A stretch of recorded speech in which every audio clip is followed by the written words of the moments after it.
Live everywhere. Daily Co's Radio on netrootsradio.com presents David Waldman. Kagro in the Morning Show.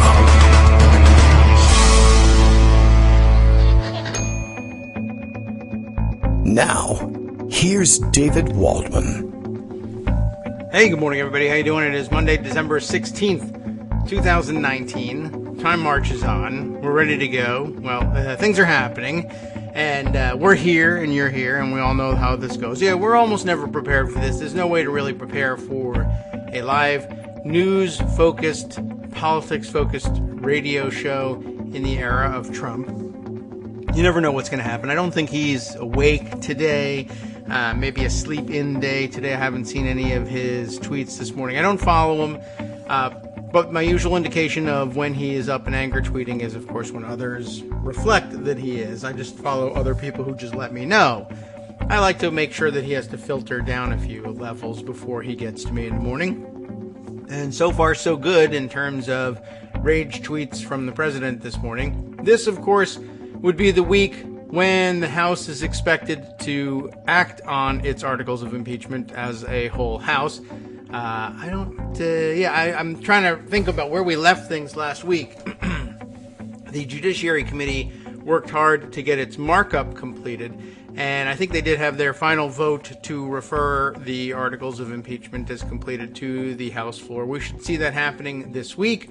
And I guess the latest hot topic among the strategists is to think about delaying dispatching the paperwork that goes along with adopting the articles of impeachment in the House over to the Senate.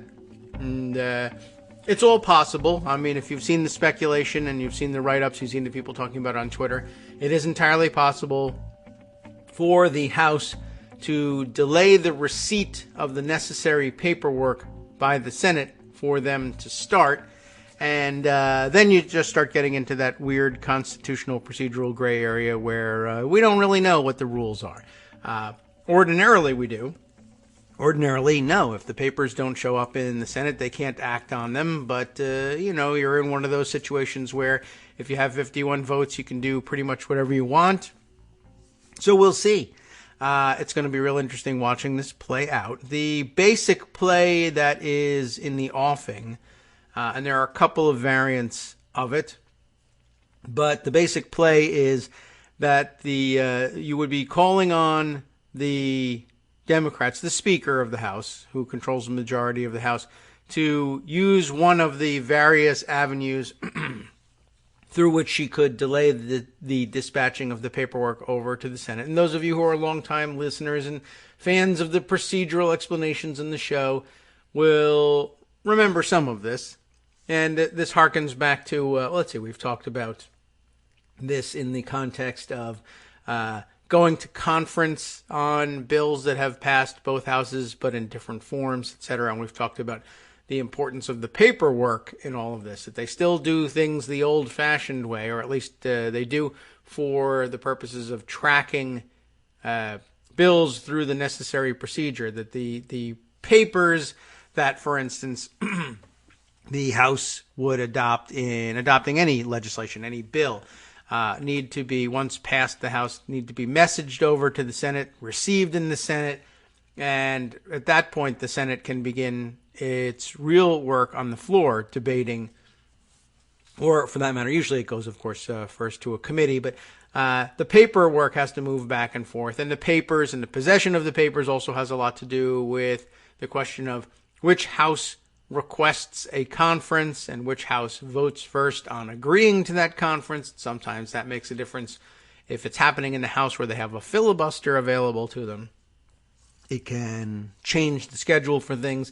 In this case, no filibuster available to anybody at the moment. But in this case, with the impeachment moving, and it can only move from the House to the Senate, there are a few options that they have, and we can explore the various options that they've got. It can be a matter of the Speaker directing the clerks to take their time in engrossing the resolution that carries the articles of impeachment so that it doesn't reach her desk for signature and finalization of the papers for, well, however long she really wants them to do that. Or it can be a matter of directing the messengers not to bring the papers, though completed and engrossed and signed by the Speaker of the House, just simply not to produce them in the Senate.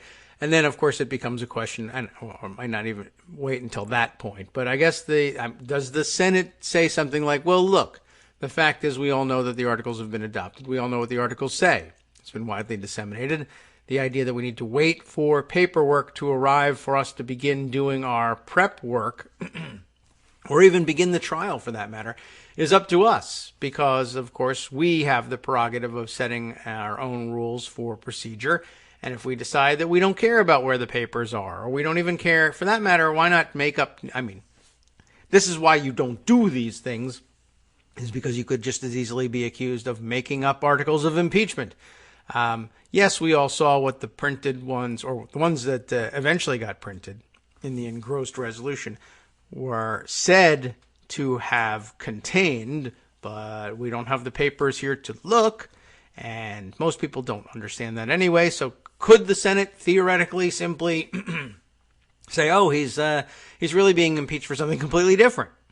They could if they wanted to. I don't know whether they thought they could get away with anything like that, but there's no need to do that. They can deal with the articles as written, as far as you and I know, how they were written. And they can simply say, well, we don't have the papers here, but we all know what they said. This is what was reported in the news. Everyone probably agrees that these are the articles of impeachment. Let's begin. And though people might object, well, you don't have the official papers yet. You have to wait for the House to send them to you before you can do anything.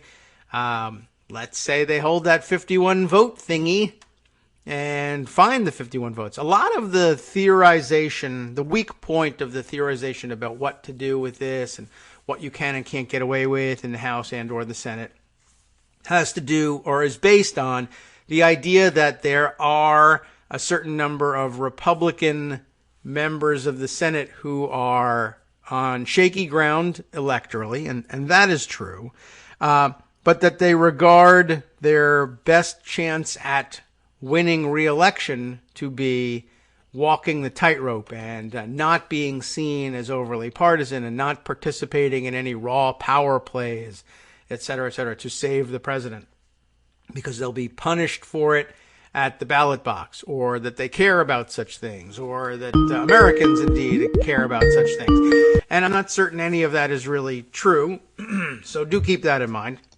The other theory which a lot of people depend on to save themselves, very fewer people depend on this theory that I've seen, that the Chief Justice of the Supreme Court will be presiding over the proceedings, and he's, in this case, Justice Roberts, though he's clearly a conservative and in some cases considered to be a partisan, he will, for purposes of maintaining the institutional value of the institutional integrity of the Supreme Court, won't go in for the partisan shenanigans that Republican senators might. Not a whole lot of evidence that he won't, but there is some.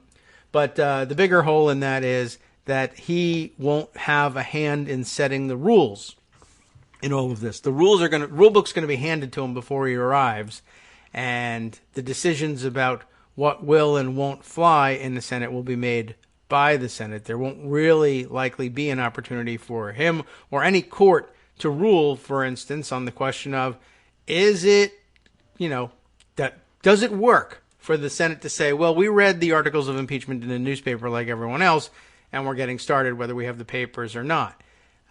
51 votes is 51 votes, and though you can speculate about what judges might say about the rules, in the end, the Senate will be able to point to the fact that it's their prerogative to make these decisions, and that it's probably unreviewable by any court, Supreme Court or otherwise. And that might just hold, particularly with a conservative like Roberts, who won't be asked this question anyway, but if he and his conservative colleagues were asked this question outside of the impeachment court context, they might still agree.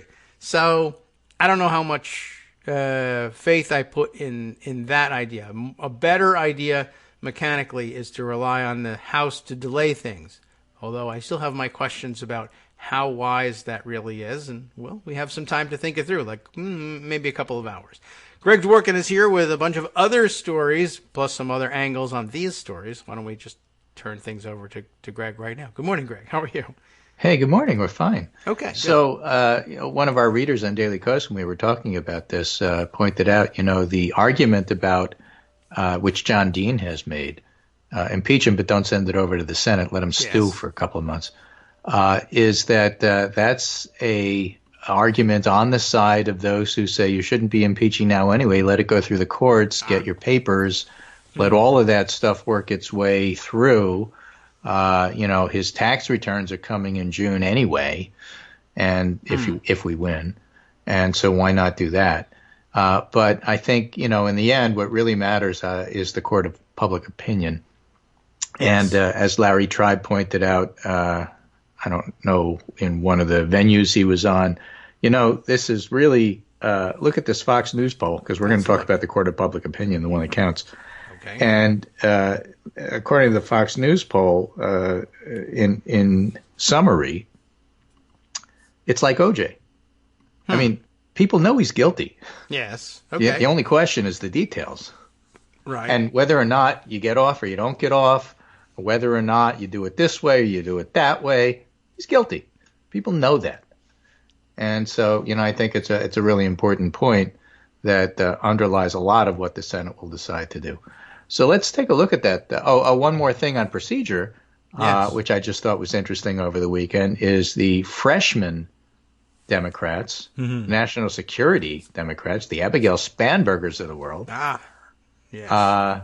Want Justin Amash to be one of the impeachment managers. Yes, I have seen that floated. On the theory that as a ex-Republican, in other words, we'll see you, Jeff Van Drew, and we'll raise you, Justin Amash. Yeah. The idea would be that would give it the veneer, thin though it might be, of bipartisan across all ideology backing of impeachment. Yeah. Which is an intriguing idea, as I understand it, and I'm no expert on this.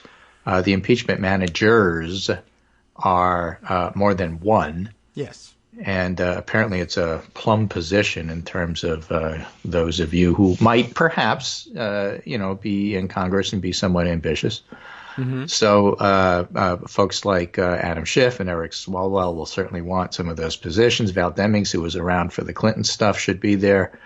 But putting yet another member of the team isn't a bad idea. Whether or not that'll happen or won't happen remains to be seen. But what's the public getting out of all of this? Public is of a two-track mind on this. And Mark Murray, I think, summed it up pretty well. There's two ways to look at Trump's unchanging poll numbers on impeachment. Aww. One is, LOL, nothing matters. Yes, I'm familiar. And the other one is, look, half the country and a majority in the Fox poll want the president impeached. And that's at a time that the employment rate is 3.5%. Yes, there is that. That's another theme this morning. The economics guys are out saying all indications in our world say Trump is cruising to re-election because of right, which is ridiculous. And as the political scientists have pointed out over and over and over, but doesn't seem to get through to these thunderheads, that folks really separate economics from job approval these days in a big way. It's not that they're linked. In fact, they're unlinked. G. Elliott Morris has been best about doing this. But it didn't start with Obama, but was certainly prominent when Obama was president. And just, if you want a thought experiment, take these same Republicans who thought it was a tragedy and farce as well as a scandal and a shanda that Barack Obama wore a tan suit. Right? Oh, yes, I forgot tan suit. Jeez. But the economy. He was fixing the economy. Well, yeah, but tan. Well, but, so, how can you get upset about a tan suit when the economy is actually on the rebound? Suit. I don't know. Well, something. I mean, or even if you're going to say, well, the economy wasn't that good yet at the time this happened. I mean, Obama never got credit from the Republican Party that didn't want to give him credit, even toward the end of his tenure when the economy was clearly rebounding. Yes. And so the idea that, all of a sudden everybody will give Trump credit for the Obama economy now, no. Actually, people have figured out that what the president does or doesn't do has only marginal effects on the economy as a whole, except when you go out of your way to put your thumb on the scale to ruin it, which is what Trump has done with a lot of his so-called trade deals. So he's traded, decent stuff or stuff, depending upon your view of trade deals, for marginally different stuff with different names. NAFTA 2.0 for his USMC, YMCA thing, whatever, which isn't even passed yet. Or wrecking the Midwest Farmers Association with selling foodstuffs to China, and then playing Lucy in the football and saying, well, we're at the first phase of a new deal, which I just announced, except I haven't given you the details because we don't really know what they are. Right. Well, how do you know that? I mean, and people are supposed to give him credit for that. All right. Another way of looking at it, again, as Mark Murray does, at a time when the unemployment rate is 3.5, the economic numbers are baked in. He's not going to get more credit. And at this particular point in time, I would argue what's happening is that impeachment is causing Republicans to rally around him. Mm-hmm. And his numbers still aren't any better than they were. Yes. They are what they are. They don't move.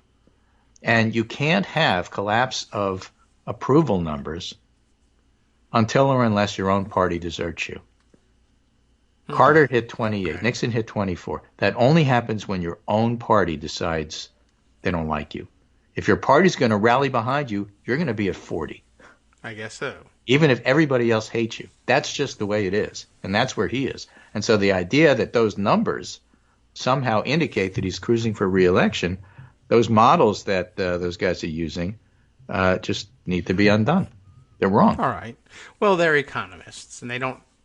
I mean, that's their view of the world in many cases, anyway. I mean, like for instance, this morning I happened to see. I didn't bother taking the time to say it, but Morning Money Ben thinks that money. This morning he thinks that money controls everything.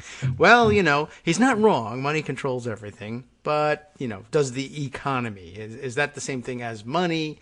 No, of course not. But yeah, that's their worldview. I mean, they don't. It's people always do have been a true in normal on Meet the times. Press, the worldview is if you really want to find out what the country's doing, go talk to some Republicans in That's Michigan and see whether or not they agree with impeachment. Yeah, I mean, they limit themselves to one factor and say that's the controlling factor because it always has been, but everything's different now, and even so.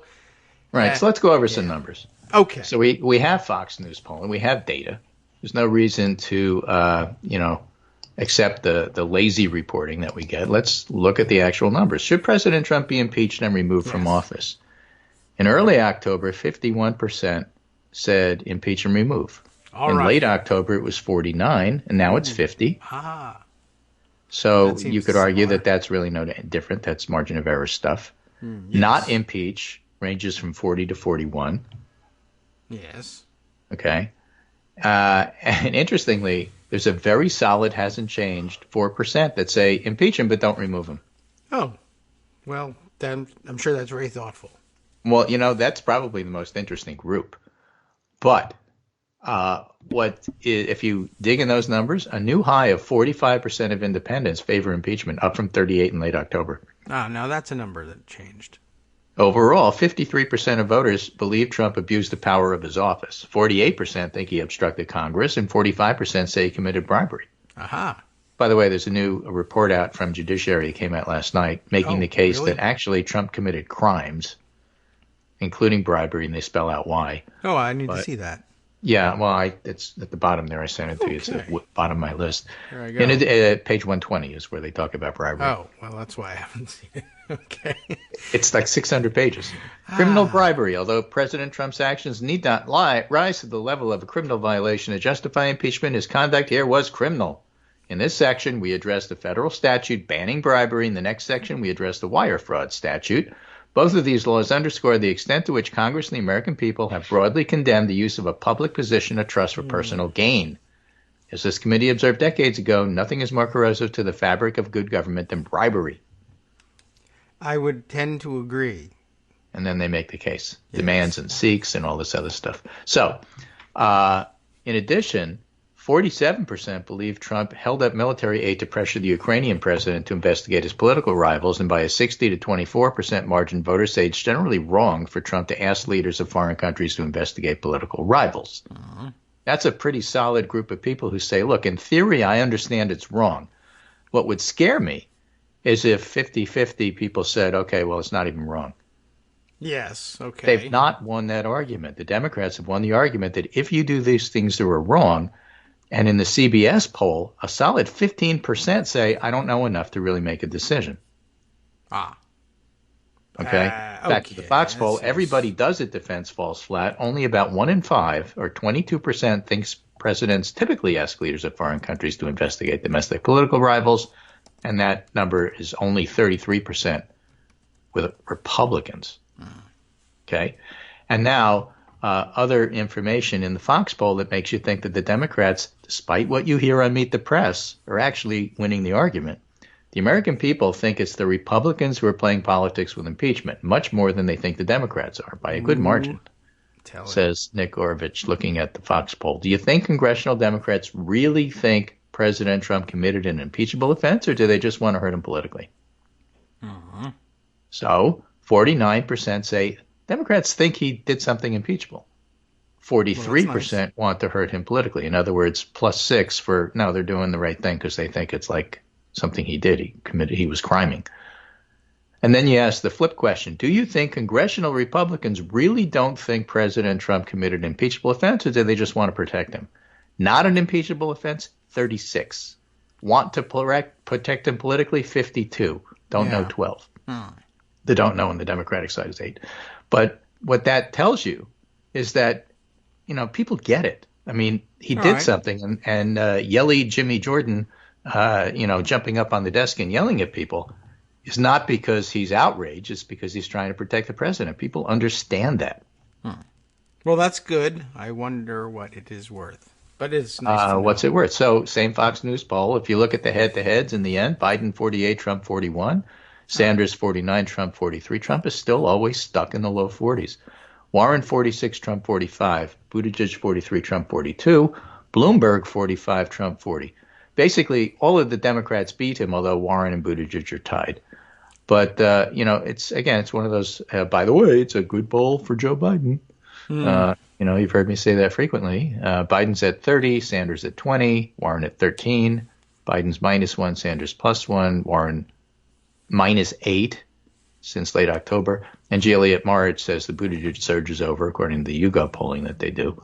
So the background of all of that is that people are understanding what's going on here. Here's more. This is Aaron Booth looking at the same Fox poll. Poll also asked all voters about whether they believe some allegations against Trump, and they aren't encouraging if you're Trump team. Okay? Abuse power, +15. That's 53-38. Yes, he has. Yeah, okay. Obstructed justice, +13. Obstructed Congress, +14. Committed bribery, +8. Now, remember, they decided not to include bribery as an article, but they did include it in the report, saying, he committed crimes. Okay. Nice report. Interesting. So, the same question, just independent voters. Instead of asking everybody, just ask independents. Sure. Abuse power, +15. Obstructed justice, +13. Obstructed Congress, too small in crosstabs to decide, and committed bribery, +2. So if you're looking at independents who are the least going to be paying attention at this particular point in time, Democrats haven't made the bribery argument, but then again, that's not one of the articles. Right.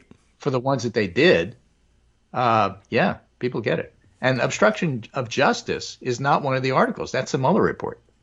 True. It's in there. I mean, they buried it in the obstruction of Congress, saying this is a pattern. Yes. But that he abused power and that he obstructed justice putting together the impeachment articles and the Mueller report and the intelligence committee. People understand that. They get it. So arguing that he didn't do anything, not working. All right. Well, good. Now, the other poll, CBS News, says 46% say he deserves impeachment, 39% says he doesn't, 15% are unsure. I love the 15% are unsure part. Sure. There may well be a group of people, maybe as many as 15%, which is a healthy chunk if you're trying to win that in an election, for example, that are simply waiting for a Senate trial to see what's going on, that they're not going to pay attention until then. It's all just noise, as they like to say. I don't really know what to believe. It's all noise. I'm not sure. Fine. Continue to be not sure. Now, the argument for moving it to the Senate and not following the John Dean strategy is if you want those 15%, you got to make them pay attention. And this is the only thing that's going to make them pay attention. If you keep putting it off and don't do anything and you say, yeah, he needs to be impeached, let him stew. I mean, Trump will certainly get under his skin. It'll get under his neck. But there's a lot of skin there. Yes. It's not going to convince that 15%. They're just going to go on not paying attention. Yeah, I guess that's a possibility. I don't know what to do. What's the correct answer? The correct answer is it's complicated. So, instead of playing everybody should play Monday morning quarterback. It's fun. But, they're actually doing a pretty decent job in a very, very complex and difficult situation. They're getting their message out. People are understanding that Trump did something bad. They're doing something about it.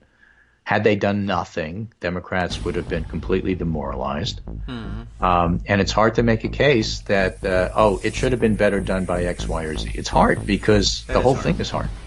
Yeah, it's hard to know what to do. It's hard to know whether you're going to be right or not. It's all just wild guessing at some point. This is not trust Nancy Pelosi. She's always right. She's doing a pretty good job juggling, chainsaws and cats. Yes, and a 600-page report. We'll have to look into that one. That's going to take some time to digest. We have 2 minutes. You have 2 minutes. Go ahead. Hi, everybody. It's me, David. Let's change things up from the old fundraising pitch for just a minute and talk instead about how you can be a part of our show. If you've got a smartphone or any other electronic recording device, why not sit down and record a segment for us? Read us an important article and give us your take. Read one of your own original essays, or even just give us your commentary on something you'd like to share that's important to you. Then send the file to me at kagrox@gmail.com, and I'll try and work it into the show. Short segments, a few minutes in length, that are easiest to fit in. And of course, I can't always guarantee that I'll be able to play everything, but if you've ever shouted at your radio or TV about something you wish was being covered, here's your chance to change that. Make the show your own. Send your submissions to me at kagrox@gmail.com.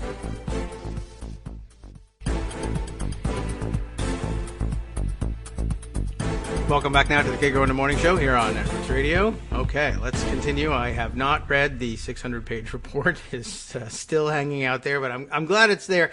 And that argues for a little bit of a slowdown in the process, too. Don't you think, especially if they're not going to be able to present the findings reliably in the Senate trial, maybe we need to slow down. Although the idea of slowing things down so that America can read several hundred pages of reports from Congress seems not going to happen. They still haven't read the Mueller report, Right. Still, okay, it's out there. We can digest it. Newspaper articles will filter down. Headlines will be received. So, all right, there is that. Where were we? Yes. So let me just finish up on the polling because people have made some interesting observations here. I got to give Heidi Pressbilla a lot of credit. She's a good reporter. And on Twitter, when she was posting this stuff and people said, that's terrible, you got the wrong, she's saying, well, I'm just giving you the facts. You don't have to like it. Oh, well. I love people who say stuff like that. Okay. A new high, this is from the Fox poll, a new high of 45% of independents favor impeachment, up from 38 in October. We told you that. By a 16-point margin, voters are more likely to say Republican lawmakers just want to protect Trump politically than think Republicans truly believe what he did is not impeachable. That is to say, Jim Jordan isn't selling any cars to anybody. By a 6-point spread, more believe congressional Democrats really think Trump committed an impeachable offense. Again, we're emphasizing stuff we already told you because adults learn by repetition. Over half of voters, 52%, say the Trump administration hasn't cooperated enough with the impeachment inquiry. Okay. Well, yeah. That's why Schumer putting pressure on McConnell publicly Yeah. to let me have my fact witnesses. You're complaining you don't have fact witnesses, Republicans say. So let's give us some. We want people who have firsthand knowledge. So we want Mick Mulvaney and John Bolton and some of their deputies. We want 4 people who have actual knowledge of what's going on here. And that's the pressure he's putting on McConnell, with the threat, of course, that if the Senate can't come up with fair rules, we don't have to play. Of course they do, but that's the threat. Anyway, the point is that over half of the voters agree that the Trump administration has to cooperate, and having a sham trial in the Senate isn't going to satisfy them. Views are mixed over whether congressional Democrats are running the inquiry fairly. 45% say yes versus 42% say no. And last but not least, 54% say impeach, 41% say don't. Now, interestingly, on the CBS poll, they did something that pollsters do on occasion, which is really nice when they do it. They're recontacting the same people who voted in November in their poll a month later to see if opinions have changed. Trump deserves to be impeached, went from 43 to 46, does not deserve, went from 40 to 39, too soon to say, went from 17 to 15. So few of the respondents changed their mind. Only 4% offer the opposite opinion of what they had. But the idea that they're recontacting people tells you that if you've decided that he needs to be impeached, that's your view. If you decided he doesn't need to be impeached or shouldn't be impeached, that's your view. That's not likely to change. We've seen that. And they're getting it directly from actual people. It isn't just a different group of people in poll 1 versus poll 2 a month later. It's the same people who haven't changed their mind, and they're confirming that. But again, they're confirming that the 15% who haven't made up their mind say it's too soon to say. They're in play. And so how that works out is going to be quite interesting. And the idea that everybody's telling you that everything is fixed and nothing will change with the people who've made up their mind. That's not true with the people who haven't made up their mind. Right. I guess if they're telling the truth about that and it's not just a dodge, then... That's why it's interesting hearing the same people say it. So the other line, remember, that people are trying to push on the Republican side is, one, there's this huge backlash against impeachment. With the numbers I just gave you, ain't seeing it. Doesn't exist. It's a lie. Flat out not true. People are insisting that they're seeing it reflected in something anyway. I don't know what, but they're saying. That they won't show you. The same polls that give Trump 95% approval among Republicans, which also doesn't exist, by the way. So it may be a Breitbart online poll he's referencing. Nobody really knows. Okay. The other thing that they're trying to push is that whereas the Republicans are completely solid against impeachment in the House, which is true, because we got a Wednesday vote coming up. When we're doing it? The Democrats are wavering. So, I mean, oh my God, what does that mean? Well, firstly, Jeff Van Drew, who's leaving the party, actually wasn't wavering. He was a no on impeachment, and so was Colin Peterson. Right. Now, Colin Peterson, we talked about, took the, I don't know, I have to think about it. I'm a probable no, but we'll have to see. He's in a plus 30 Trump district, so he gets a pass.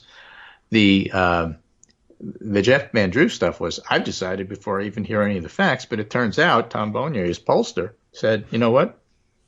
He was about to be defeated in a Democratic primary. That's why he's leaving the party. Well, yeah, that would probably do it. So Jeff Van Drew now, as Mark Twain used to say, suppose you're an idiot and suppose you're a member of Congress, but I repeat myself. If Van Drew wanted to leave the party, this is the worst possible time to do that. He could have stayed in the party, for example, and been the bipartisan vote against impeachment. Yes. But now he can't because everybody realizes he's a Republican. I mean, he can still vote that way, but you can't carry the story the same way. Yes, I guess So why do it now as opposed to a week from now? Second, why would you want to leave, and you can speak to this because you've taught us all about this, why would you want to leave the majority party and join the minority party. What's in it for you? There's not much. There's not whatever they give you. Even if they give you something for doing that, there's not much. What are they going to do? Make you the ranking member of the committee side that everybody ignores when they want to do stuff? I mean, he's not exactly known for his, acute legislating ability anyway. True.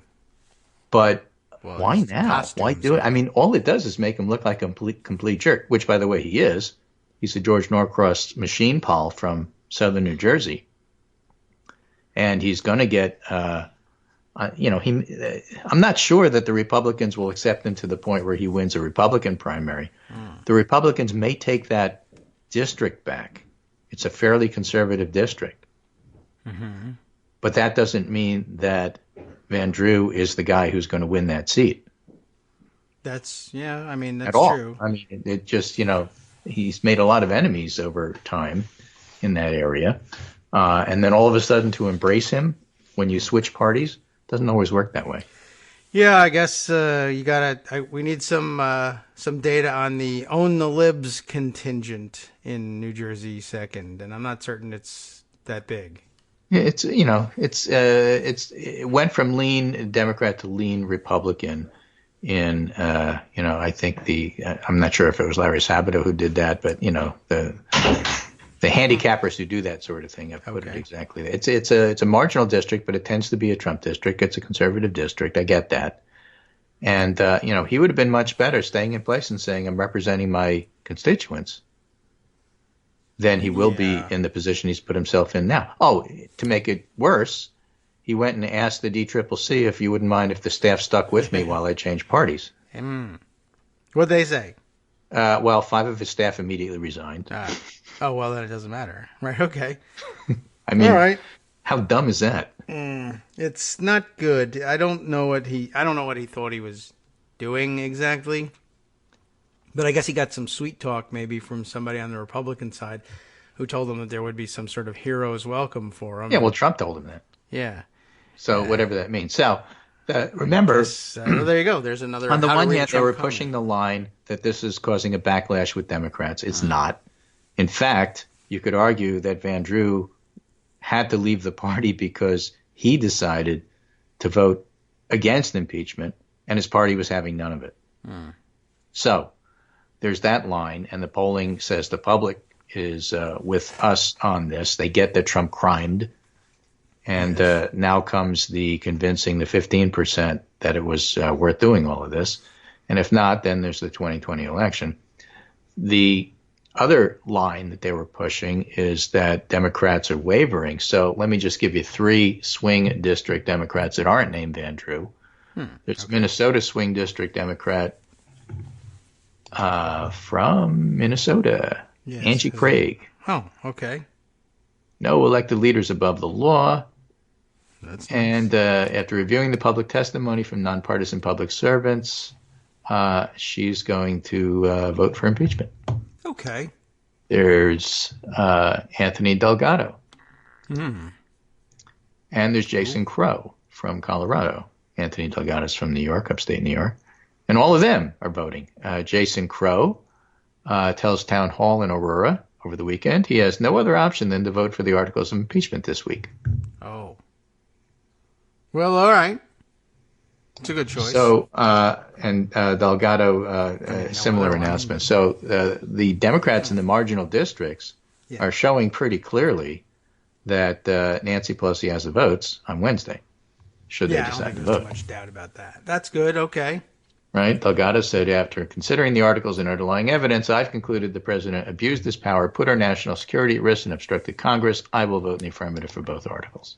Okay. So we'll see what some of the other marginal districts come out with. Yeah, they're interviewing them one by one and putting them on the spot. And for the most part, they're saying, I don't like it much, but I don't see how I could come to any other conclusion. So I'll be voting for them. Yeah. So Josh Kraushaar, a conservative columnist, has an article basically saying Nancy Pelosi wants to protect her most vulnerable members, and Mitch McConnell's majority's on the line. Impeaching Trump doesn't serve anybody's interests right now. It may actually be that the Democrats, like Pelosi has said publicly, is doing this because they feel like they have to, rather than gaming the system because it's good for them. That's what Republicans do. And we've talked about this on the show.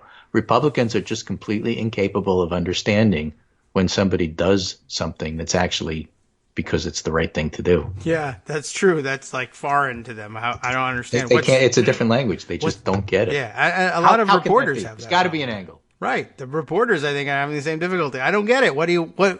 I can't see the angle here. What's the advantage? It's not. It's a disadvantage. But what am I going to do? What do you mean? What are you going to do?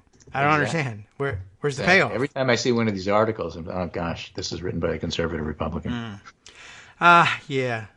Oh, I was thinking this is what I just saw it come by again. Something that I saw. Where's he working? S.V. Date at HuffPost, White House correspondent. But you were something that you had said earlier brought this to mind. That the Republicans insisting that this is a huge backlash against Democrats. Everybody knows it. This S.V. Date picked up on the tweet of Raheem Kassam, who I do not know, but is apparently describes himself this way. Author and co-host of War Room 2020 podcast and a fellow at the American Principles Project. So everyone's heard of that, right? Anyway, Raheem Kassam, Principles? I guess, obviously a conservative, but who complains in his tweet this morning, it's increasingly difficult to read Politico's playbook. They're partisan about everything, which a lot of people probably agree with. But anyway, he says, literally everyone in D.C. agrees impeachment has been a disaster for the Dems. But Jake Sherman is all like, nah, fam, it's all gravy, with a screenshot of, I guess whatever he contributed to the playbook this morning. And I don't really see what even moves him to this kind of animus about it. But, pretty interesting. And S.V. Date commenting, quote, literally everyone. Really? I mean... to say something like that, talk about moving in bubbles, or as he says, this is what comes of spending untold hours locked in a basement with Steve Bannon, which I guess is what the War Room podcast is all about, after all. And I guess if you spend your time in the basement if you spend enough time in the basement with Steve Bannon, he'll dissolve you in a tub of acid. So I don't recommend it, but in the meantime, you'll go crazy. So Representative Elisa Slotkin says she'll be voting yes on both articles of impeachment for President Trump. She was one of the waverers, you may remember. Oh, all right. Right? Another Trump district Democrat voting yes on impeachment. Okay. Good. We'll take it. Right. Although people in the district say, don't insult us by calling us a Trump district.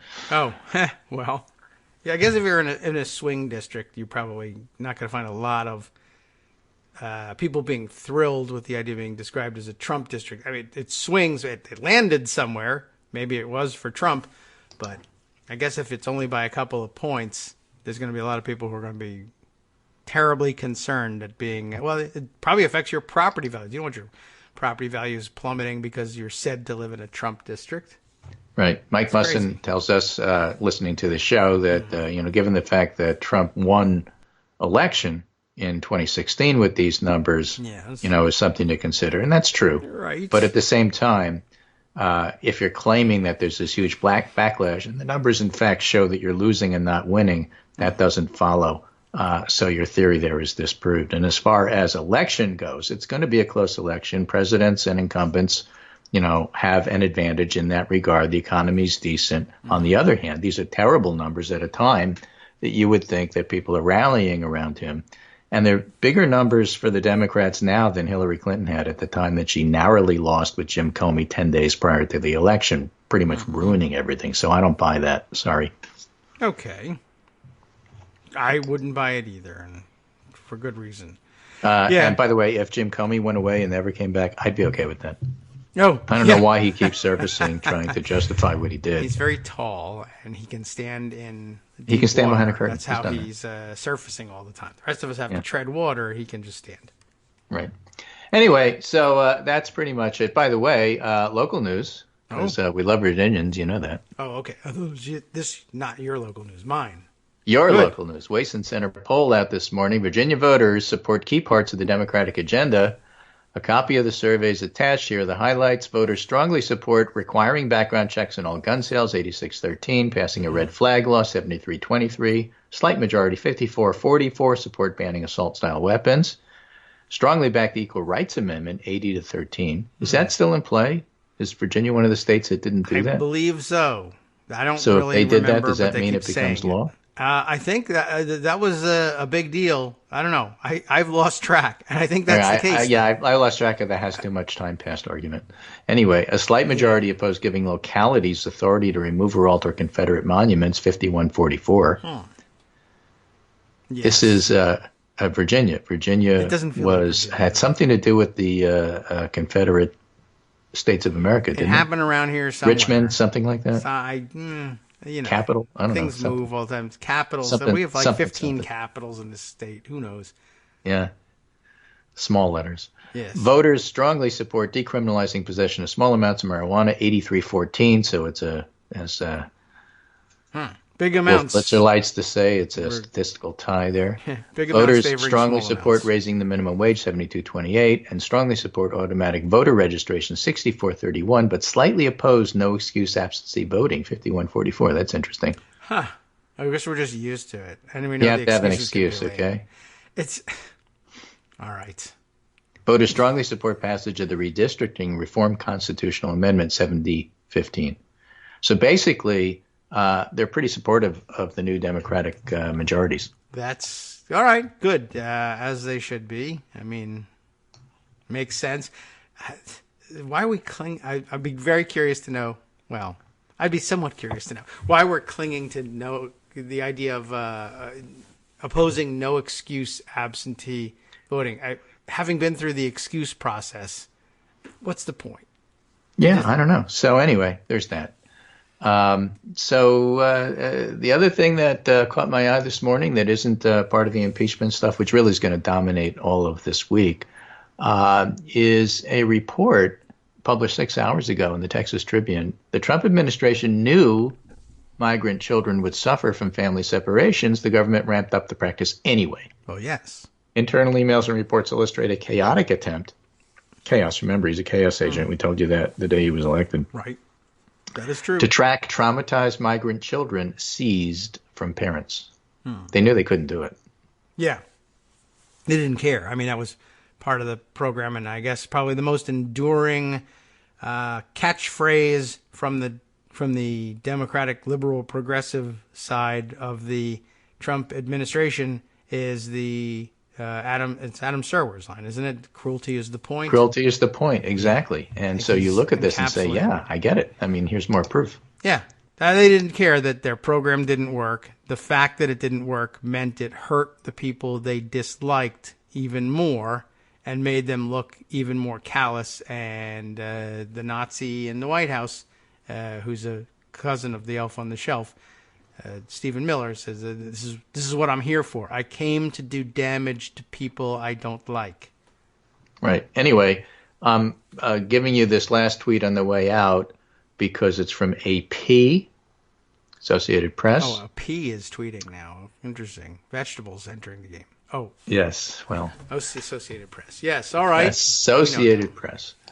So it just gives you an idea of how the messaging is going, because people always complain about Democratic messaging. The House Judiciary Committee released a sweeping report Monday bolstering the case for impeaching President Trump, laying out the rationale and charges that accuse him of betraying the nation for his own political gain. If you didn't read the report, it's 600 pages. That's what's in it. Thank you very much. Wow. So you sent me that in the list? No, I just saw it. Just came out 2 minutes send ago. it, retweet it, capture it for posterity. That's a good one. Here it is at the bottom. That's rather sweeping. Well, they said There's your sweeping. messaging. This is AP. All right. Good. I'll take it. Even the vegetables get it. Right. Honestly. That's how how could you clear miss the it at this messaging point? is. Oh, and look, just to drive it home, just before you get too excited, it is accompanied by a photograph of Chuck Schumer peering over his reading glasses. So that does take some of the excitement out of it. Well, it's perfect because I'm having a discussion on Daily Kos this morning about, Schumer making the case for wanting a fair trial and having these fact witnesses. Well, the Democrats never are any good at messaging. Actually, this is really good messaging. This is what they're doing. Stop complaining and pay attention for just a few minutes. Well, then the you can get back messaging to is complaining. Yes. I mean, it's a fair complaint. Will they get what they want out of it? Well, they might not, because the Republicans are terrible and they don't care about how bad they look. That's true. But you can't not message the thing. Right. Otherwise, you just lose, and you lose the messaging too. Right, exactly. Okay.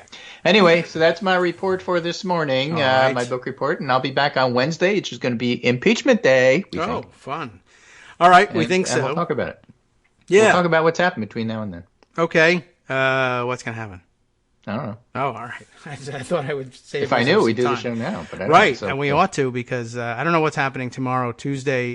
Tuesday is when they report out the stuff, and Wednesday is when they vote on it. Right? This house, what's happening Tuesday? I don't know. We're supposed to have the roofers. It's raining. I don't know. So. Oh yeah, McKinsey's coming and fixing your roof. Right. I forgot. Yes, that's true. They're going to come in here and tell me. I guess I'm firing my roofers tomorrow as well. Right. They're going to show up. By the way, a word about the primary at this particular point in time for those who haven't missed it.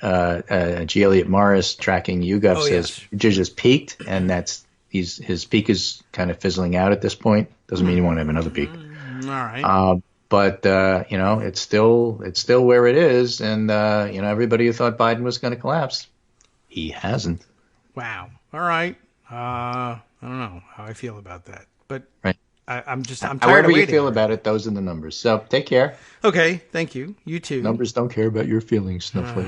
I guess that's true, but the numbers are supposed to reflect my feelings. When do I get called? I don't know. Nobody called me, so obviously the polls are crap. That's it. No one asked me.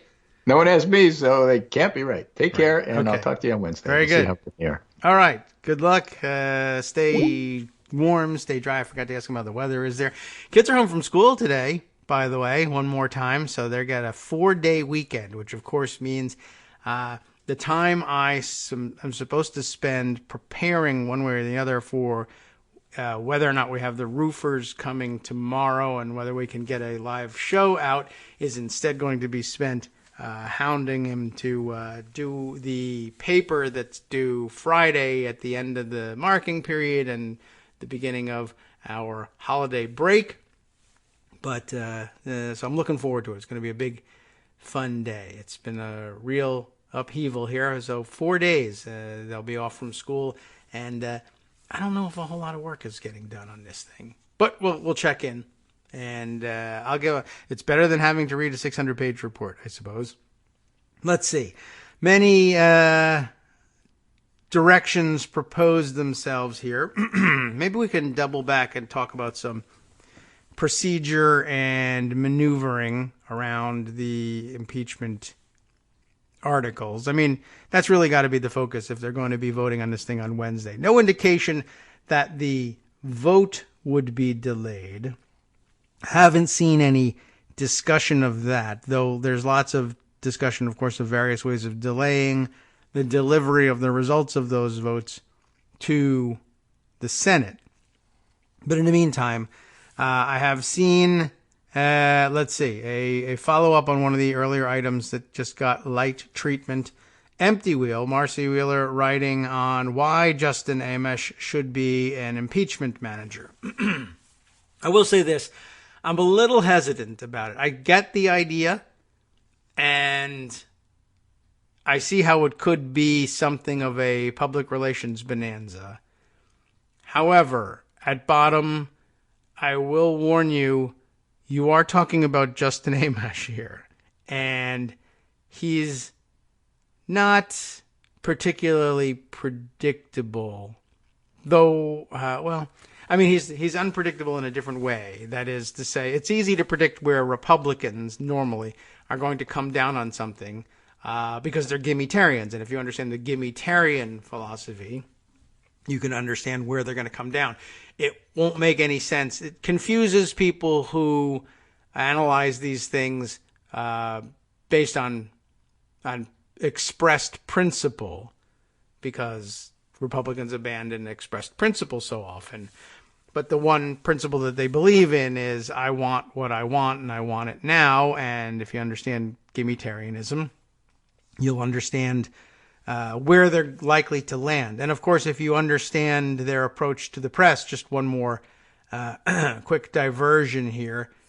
Where did I see that? I know I retweeted this earlier this morning, so I'll just scroll through. But let's see. It shouldn't be even too far down. Here we are. Dave Johnson tweeting the message out this morning. Just goes hand in hand with the idea of gimmitarianism and how to predict what most Republicans are going to do. He says, on a slightly different angle, here's what to understand about Republicans. They see the media and Democrats as the enemy and feel it is honorable to lie to and deceive them. I added a little extra to there, to lie and deceive them. It's honorable to lie to them. It's honorable to lie about them. So it's not just to them. But by way of example, he includes the old press clip where Corey Lewandowski is quoted as saying, I have no obligation to be honest with the media. Do you remember that story? I mean, it's been a while since that one went out, but in case you don't, there's a CNN link to it, and source of his quote here, former Trump campaign manager Corey Lewandowski saying he has, quote, no obligation to tell the truth to the media, while acknowledging that he had not told the truth when asked earlier this year about his interactions with President Donald Trump. And so in the context of the of the Mueller investigation and questions put to him about, you say this now in front of Mueller's investigators, but yet you said the opposite before when you were asked about it in the press. And the answer to the question, are you lying now or were you lying then, is I was lying then. I have no obligation to tell the truth to the media. And that's important just in figuring out it's part of the gimmitarian process. I can lie in the press and then change my mind later because I want to. Welcome back now to the Kagro in the Morning Show here on Networks Radio. Let's jump back to where we were just before the break. Empty Wheel and her thoughts on Justin Amash as an impeachment manager. He's a little bit more difficult to predict, which might be a good thing. It's if you're trying to predict what he will be doing based on the fact that he was, or maybe by some reckoning still is, a Republican, then you'll have difficulty if you adopt the position that Republican actions ought to be predicted on the gimmitarian model. He's not entirely like that, but he's still Justin Amash. And but on the other hand, he is from Michigan, and so is she, and perhaps she has some better insight about what moves him and what he's really like, and certainly some more insight into what his constituency might be like. So let's take a look. I'm not opposed to it. I do think that there's more potential upside than potential downside, because the upside is expressible, right? You could have an ex-Republican could come in very handy when it comes to making the case that if you're honest, no matter what your political affiliation is, you will come to this conclusion. The downside is simply, I don't know, he's Justin Amash and he can be such a jerk sometimes. And remember that time he was a jerk? What if he's a jerk now? That's not a very good position, but it's a very strong feeling. So anyway, she has this to say. Published yesterday, Sunday. This is how she spent her Sunday, I guess. I'm sitting about 6 blocks from one of Gerald Ford's childhood homes. That means that I live in a city with an outsized role in America's history with impeachment. All right. Since the time I've lived in this city, our federal building added a sign reading, over-optimistically, she says, "Our Constitution works. Our great republic is a government of laws and not of men." It also means I'm a constituent of Justin Amash, who has an office in that federal building named after Gerald Ford.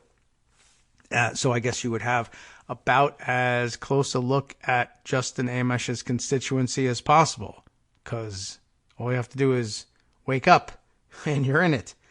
All right. So let's see.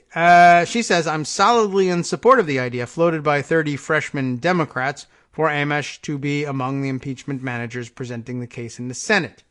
He has spoken very strongly on the subject that I've seen on Twitter. It's just a question of, will it hold up?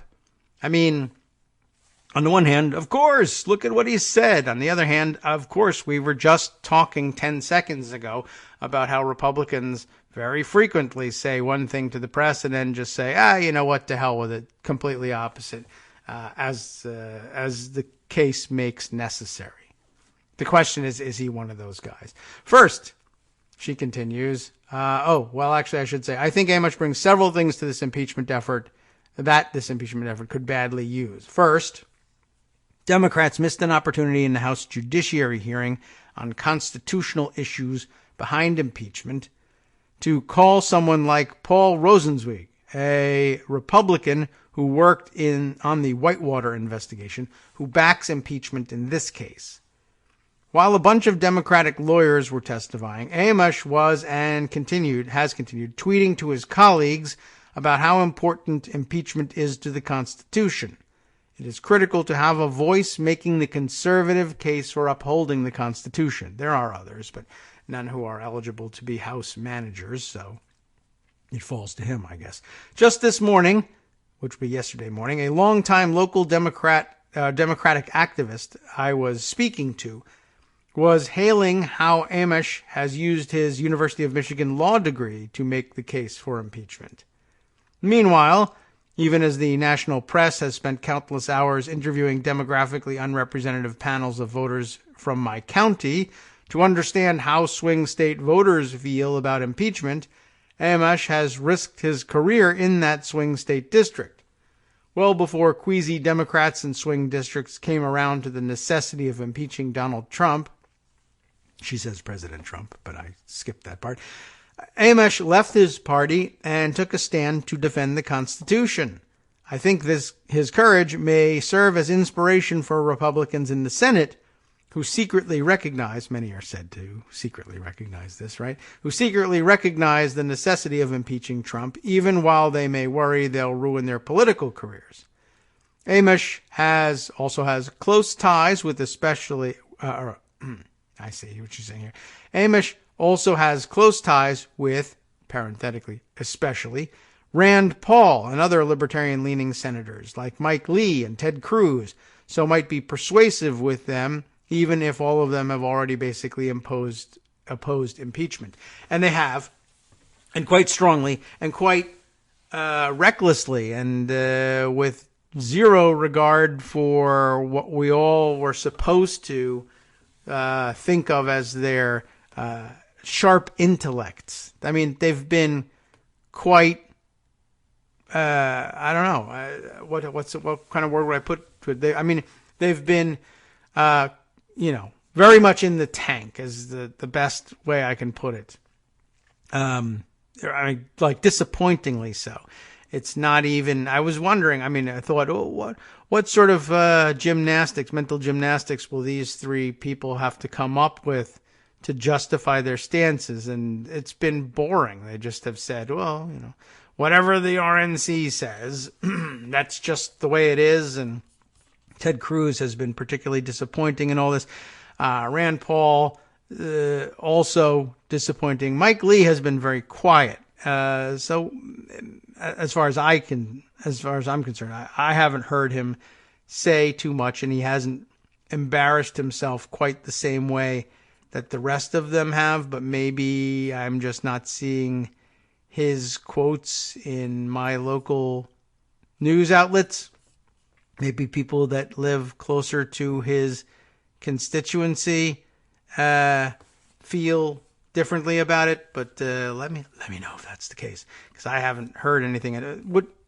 It's important because it may mean that he really would be persuadable. I don't know if I believe that Cruz and Paul are going to be willing to back off of this stuff.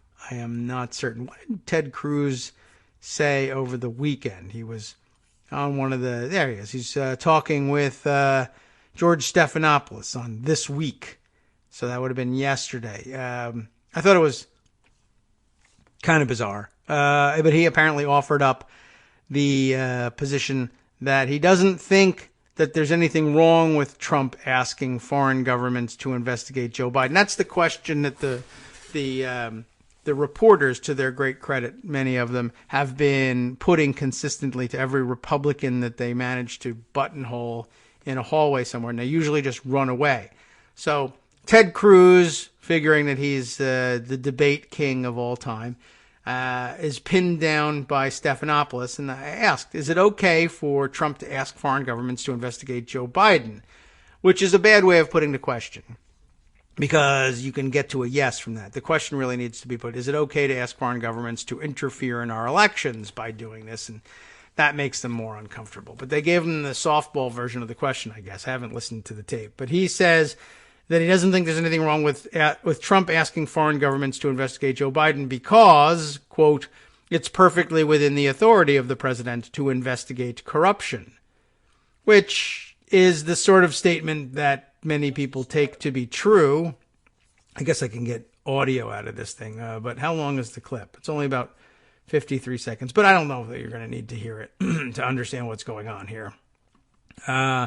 Anyway, that clip struck me as, Ted Cruz, the guy, king of the debate team.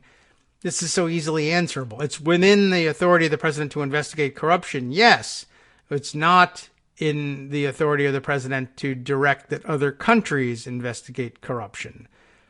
But you might ask yourself, for instance, how would someone who is the chief executive, someone as the chief of all the federal bureaus we have here in this country, how would the chief of all the federal bureaus go about initiating an investigation? If only there was some federal bureau somewhere that by assignment, by definition, conducted our investigations.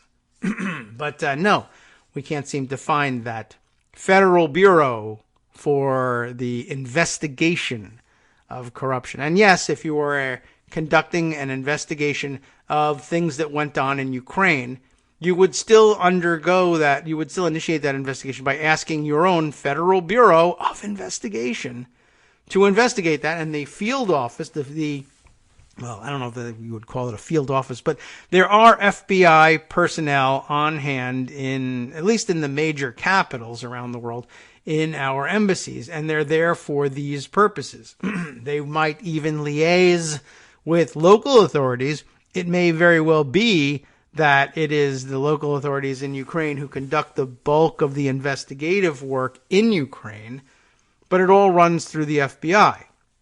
Trump, of course, doesn't trust the FBI except for a few biased agents who are on his team explicitly in the New York field office and presumably some other field offices as well, running through Rudy Giuliani, et cetera, et cetera. But otherwise, he believes the FBI to be a corrupt organization, which is weird that he would then say, what I'll do is I'll turn to the Ukrainians, who are totally not corrupt, except for the fact that I just said that they're all corrupt and always have been, to handle our investigation. But no, it's no kind of an answer for intellectual powerhouse Senator Ted Cruz to say, well, yeah, he can ask for an investigation of corruption. Sure he can. He just has to ask the FBI to handle it. And he didn't do that. And he wouldn't. And he never even tried because he's too lazy and too corrupt and knows it's not going to go anywhere. Does Justin Amash suffer from the same problem?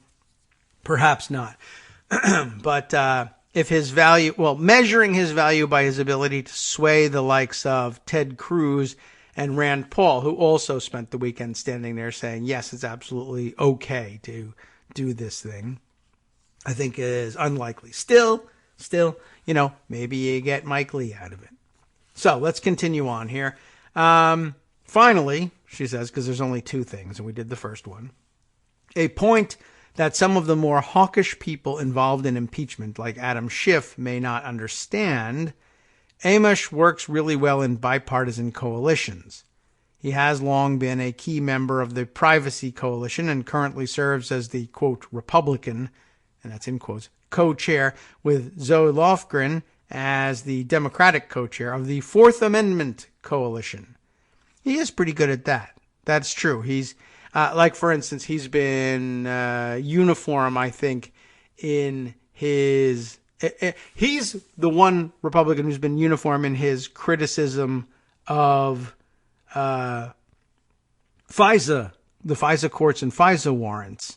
Now that it is helpful to the Trump case to criticize FISA and the FISA courts and the surveillance powers that we've granted to our law enforcement operations in the name of combating terrorism.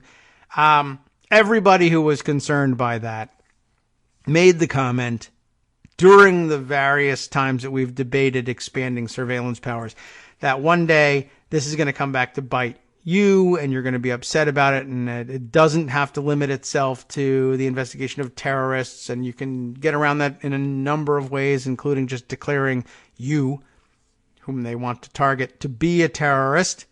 And Republicans are very adept at showing that they're very willing to label people who they want targeted as terrorists, even though they just don't fit that definition.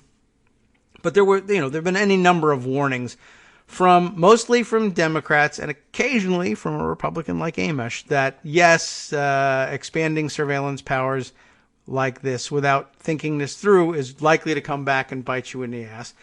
And now that it has, Republicans who, pilloried Democrats for years for wanting to slow down and examine much more closely how much surveillance power was being granted as being objectively pro-Saddam at the time, or pro-terrorist once Saddam was no longer the issue, now suddenly find themselves on the wrong end of it and can't criticize the FISA courts and or the FBI fast enough or enough times.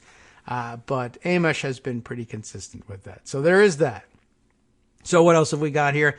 Remember, co-chairing the Fourth Amendment Coalition with Zoe Lofgren. The cornerstone of that coalition over more than a decade has been honesty about where progressives and libertarians, and even traditional conservatives, share goals and where we disagree, sometimes dramatically. But with that cornerstone of shared understanding and with a sense of responsibility for what each side can and should do to support the Constitution, he, Amish, has been an invaluable member of a team. Some of the people who might also be considered as impeachment managers, like Jamie Raskin, would have experience with Amish in such a context. At the very least, Lofgren should be able to give Pelosi reassurances that Amish is utterly reliable when working as part of a bipartisan coalition. This is a topic, the president's abuse of his authority, on which Amish took a constitutional stand, which is precisely the kind of common foundation his past work with Democrats was built on. Okay, I don't get a vote, she says. Speaker Pelosi gets to decide. But as an Amish constituent who has long found common ground with Amish on issues rooted in the Constitution, I think his involvement would be of tremendous value. It says a tremendous value, but it could be both. There you have it. It's a thought. It's out there, and it's being talked about more and more, as many people are saying. And that's actually true, that more and more people are talking about it. And so I'm willing to say so, and glad we could include her opinion on that one. Let's see. What else have we got to share here? There was interesting comment from Mike Musson earlier during Greg's segment that I thought was interesting and perhaps we ought to share, that the same Republican senators that are pledging to be faithless, quote-unquote faithless, in the Senate trial of the president, and we haven't really discussed it that much, but yeah, you will have seen, I'm sure, over the weekend, for instance. Well, Lindsey Graham did it several weeks ago and has reiterated his intention. McConnell, same thing. And, of course, everybody watched over the end of last week and into the weekend where McConnell was openly working, though he's supposed to be a juror in the Senate trial. He is also, of course, majority leader in the Senate and has to have some leeway in doing this, but he's been spending an awful lot of time strategizing with folks from the White House and has been explicit in saying, look, we're going to structure the trial any way the White House wants. I think that's actually a lie. I think it's his intention to structure the trial the way he wants, but he's going to say to the press that he's going to structure it any way the president wants so that the president's fans don't criticize him. Because it used to be that he was reviled, and maybe even still is, among the president's most loyal base. So he's saying what he needs to say for, low information, a short attention span Trump fans not to be attacking him, but is probably doing whatever it is he needs to be doing. But as we discussed at the end of last week, they are talking about having a trial with no witnesses. The president differs there. The president himself says, I want a lengthy process. I want lots of witnesses. But he has some very weird ideas about what witnesses should be called. And I don't think that anybody that would be considered an expert or an advisor with any sense in his head about what to do going into the trial agrees with the president in that. And I think their task between now and when the ground rules are laid down is to convince the president to back away from that position. And he has, to some extent, he's laid the groundwork for that and has said, well, I prefer, or I am not afraid of, at least, a lengthy process, and I think we should have witnesses, but, I'm willing to do whatever they want to do. So he's pretending he wants to be flexible. Mitch McConnell's pretending he wants to be flexible. And but at any rate, what they aren't being flexible about, and what they, I think, correctly read that the president wants to hear from them, is that they're saying, well, I've made up my mind. I mean, we're going to establish some ground rules. We'll try to be fair and make sure everybody thinks that this is a fair process. Unlike the Democrats in the House, they'd love to throw that in as well. But on the other hand, we'll have a fair process, but it doesn't matter because I've already made up my mind, like a good Republican should, that the president hasn't done anything wrong here. So there's not going to be a conviction. The outcome of the case, the outcome of the trial is a foregone conclusion. What window dressing we'll put around it in order to make it look like it's also fair is open to question. And lots of activity over the weekend as well, pointing out lies. I've never seen so many people tweeting out the specialized oath that the senators take when they sit as an impeachment jury. But it's nice to see that everybody knows that there is such an oath, and we pointed that out about a month and a half ago when I saw Lindsey Graham first saying, I'm not going to really consider what evidence is presented in the trial. I'm simply going to vote not to convict. And that puts him at odds with and immediately in violation of the oath that he's supposed to take. And there's not much you can do about it. You can make a dramatic stand about it. You can ask that certain senators who've made such public comments stand aside at the point at which they're being administered the oath, and they will refuse to do so. And they have the votes available to prevent the Senate from forcing them to do so. So, like we say, it's not, as we said about a lot of things, it's not a self-enforcing provision. You're supposed to take the oath and take it seriously and uphold the oath, but what if you don't? And the answer is nothing. Unless 51 senators vote to do something about it, or worse, 67 vote to expel you from the body, then you can absolutely say, I'm here to break my oath. Tell me the oath. I'll say it, and I won't even bother crossing my fingers behind my back. I'm just not going to uphold it, and there's nothing you can do about it, and that's the bottom line.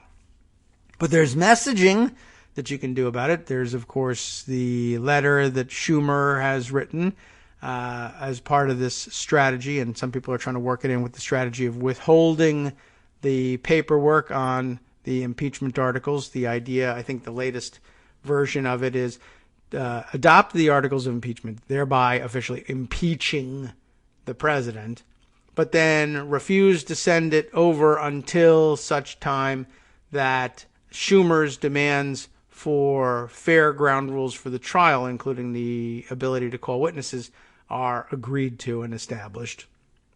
That could be what they're holding out for. It could just be time that people just want. That's as legitimate as anything, right? If you can block a vote on Merrick Garland forever, then you can block sending over the paperwork to the Senate until you want that trial to start. Though I don't know whether there's any point in bringing those forward. But back to Mike Musson's point here. Essentially, you have people who are saying, I understand what the oath says. I don't agree that I'm breaking the oath, but I am going to say these words and then do the opposite.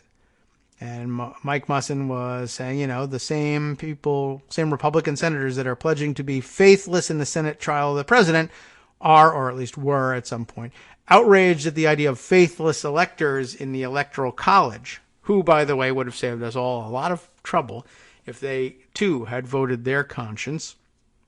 But we've been through that. That's not going to change too much.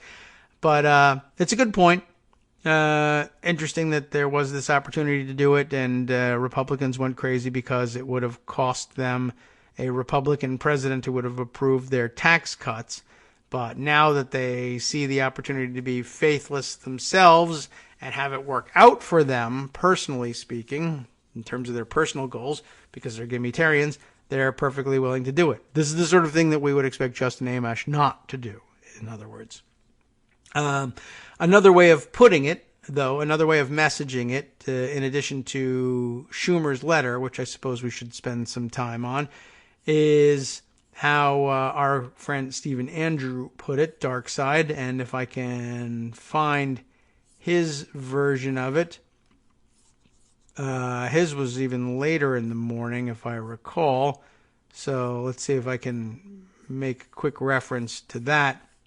He was just saying in terms of the messaging, I guess, an alternative or supplemental messaging in a way to Schumer's is as he put it, come on now, Dems, let's get past this acting concerned about Senate Republicans stuff, let's say.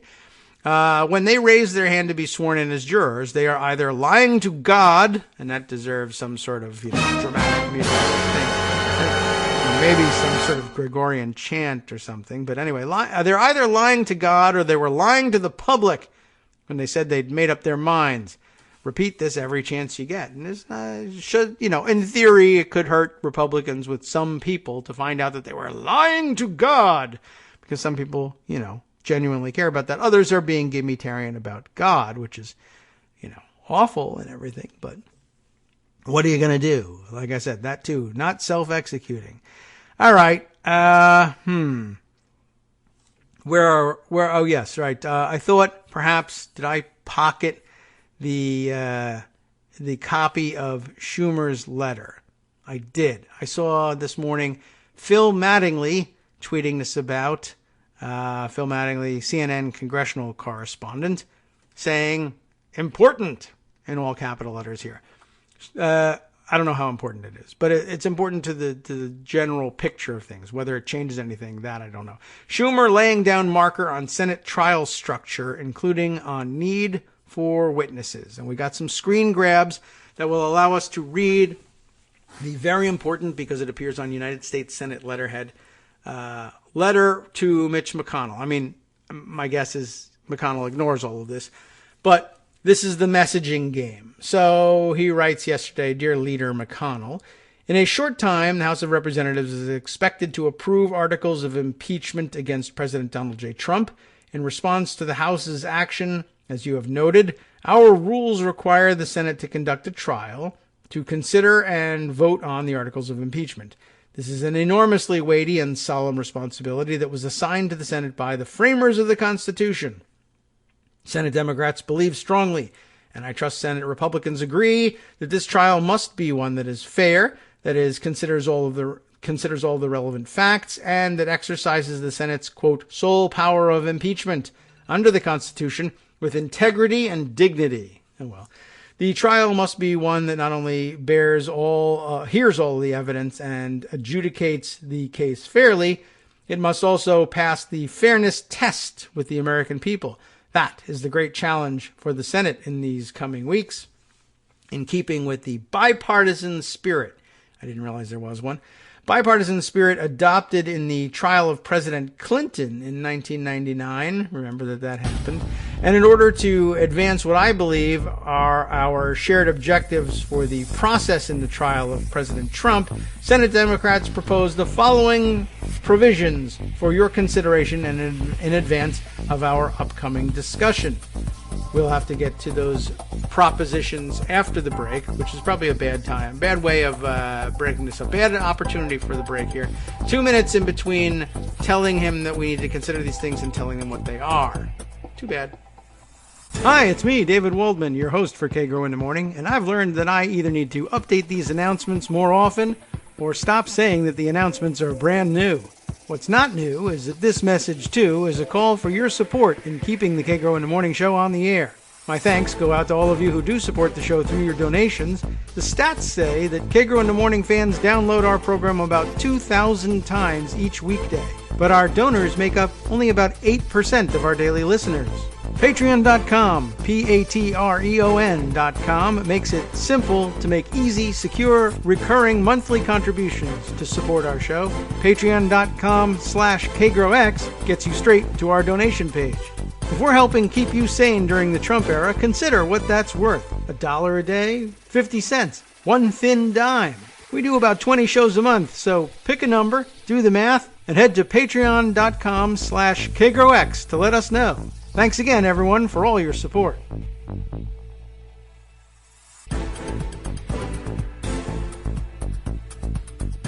Welcome back now to the Kagro in the Morning show here on Networks Radio. Let's continue with the reading of Chuck Schumer's letter and see whether we think it's going to make a dent at all, or at least in the public relations realm. So we left off by saying that Senate Democrats, in the bipartisan spirit of procedures during the Clinton impeachment, they now propose the following provisions for McConnell's consideration and in advance of our upcoming discussion. These provisions are modeled directly on the language of the two resolutions that set forth the 1999 trial rules. The first of these resolutions passed the Senate by a vote of 100-0, and the second resolution, allowing House managers to call witnesses, passed with the support of all Senate Republicans. Specifically, I propose that pretrial housekeeping measures be adopted on Monday, January 6th, 2020. So this by way of getting some idea of how the schedule breaks down for this. Where were we? Pretrial housekeeping measures to be adopted on Monday, January 6th, 2020. That the swearing in of the Chief Justice and Senators occur on Tuesday, January 7th, 2020. That'll be the day that everybody lies in taking their oath. That after a period for preparation and submission of trial briefs, the House managers be recognized on Thursday, January 9th, 2020, to make their presentation for a period of not more than 24 hours, followed by the presentation by the President's Counsel, also for a period of not more than 24 hours. In the trial of President Clinton, the House managers were permitted to call witnesses, and it is clear that the Senate should hear testimony of witnesses in this trial as well. I propose, pursuant to our rules, that the Chief Justice, on behalf of the Senate, issues subpoenas for testimony by the following witnesses with direct knowledge of administration decisions regarding the delay in security assistance funds to the government of Ukraine and the requests for certain investigations to be announced by the government of Ukraine. Well, specifically by the president of Ukraine, really. And here are the suggestions. Robert Blair, senior advisor to the acting White House Chief of Staff, and I know that in his head he heard it this way. Acting Chief of Staff. Of course, Mick Mulvaney, who is, in fact, that acting White House Chief of Staff. John Bolton, former National Security Advisor, and Michael Duffy, Associate Director for National Security at the Office of Management and Budget. All four of these witnesses were asked to testify in the House impeachment inquiry but did not appear. That's an important point, I think. We would, of course, be open to hearing the testimony of additional witnesses having direct knowledge of the administration's decision decisions regarding the delay in security assistance funds to the government of Ukraine and the requests for certain investigations to be announced by the government of Ukraine. If the President's Council or House managers identify such witnesses, in order to ensure that the trial can be completed within a reasonable period of time, I propose that the total time allotted for testimony to each witness be limited to not more than 4 hours for the House managers and not more than 4 hours for the President's Council. I don't know how I feel about putting a limitation on the time. That might... I can't tell whether Schumer reads it properly, that McConnell will insist on such a limitation, or whether he thinks he's being proactively reasonable in proposing such a limitation. Schumer likes to do that, and I don't know if it's necessary here. But I don't know. I thought he could have left some room for that to be a counter from McConnell if it was something he really wanted, and to accept that. So perhaps a bargaining possibility missed here, but it may have come to no fruition. He bargains with him all the time. Not a lot of people think he's particularly good at it necessarily, but he's got more experience with it than I do. I also propose that the Senate issue subpoenas for a limited set of documents that we believe will shed additional light on the administration's decision-making regarding the delay in security assistance funding to Ukraine and its requests, again, for certain investigations to be announced by the government of Ukraine. He's being really soft on this, even though he's repeating it over and over.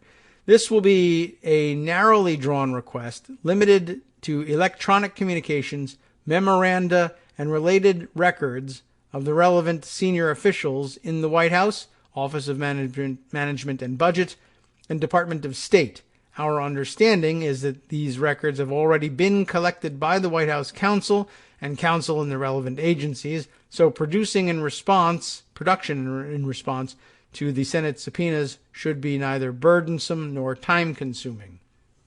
In addition, I propose that, as in 1999, there be a period of not more than 16 hours, equally divided, for senators' questions to the House managers and President's counsel, and a period of not more than 6 hours, equally divided, between the House managers and President's counsel for final arguments. Finally, I propose that there be a period of not more than 24 hours for deliberations by senators, followed by votes on the articles of impeachment. We believe all of this should be considered in one resolution. The issue of witnesses and documents, which are the most important issues facing us, should be decided before we move forward with any part of the trial. We believe this proposal, which is set forth in greater detail in the accompanying document, which I don't have, will allow for a trial in which all of the facts can be considered fully and fairly, and in which final votes can be taken within a reasonable period of time without any unnecessary delay. I'm for more delay, of course. Conducting the trial according to this plan will also allow the public to have confidence in the process. Why? We don't know. And will demonstrate that the Senate can put aside partisan concerns and fulfill its constitutional duty. I look forward to discussing this plan with you and working with you to ensure that the Senate can rise to this critically important occasion. Sincerely, Charles E. Schumer, United States Senator. So, does anybody think that's going to work?